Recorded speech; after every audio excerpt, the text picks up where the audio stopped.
Sosok asli Ida Dayak yang viral mengobati tanpa biaya dapat pelukan istri Jenderal Andika Perkasa. Sosok asli Ida Dayak, wanita asal Kalimantan Timur yang mengobati tanpa biaya kembali jadi sorotan. Hal ini lantaran ia kembali diulas di channel YouTube Jenderal TNI Andika Perkasa.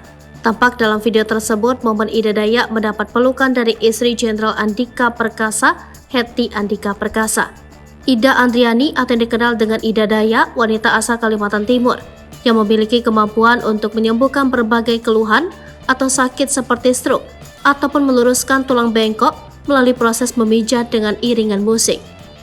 Kemampuan yang dimiliki Ida Dayak adalah warisan turun-temurun yang telah dipelajari sejak usia 12 tahun. Pengobatan yang dilakukan oleh Ida Dayak merupakan bentuk mengungkapkan kasih sayang terhadap sesama manusia, sehingga harus dilandasi dengan keikhlasan. Kesaktian Ida Dayak ternyata tak lepas dari orang tuanya. Ibunda Bu Ida sudah meninggal dan berpesan agar jangan sampai mengambil uang dari orang. Sebelumnya viral sebuah video yang merekam detik-detik Ida Dayak atau Ida Andriani akrab dengan Jenderal Andika Perkasa. Bahkan dalam video tersebut tampak Ida Dayak berani mencolek sang mantan Panglima TNI. Dalam video tersebut, Ibu Ida Dayak awalnya terlihat lahap menyantap makanan dari wadah plastik berwarna putih dan bercorak merah. Tabib tersebut menyantap hidangan tersebut sembari duduk di kursi besi berwarna biru.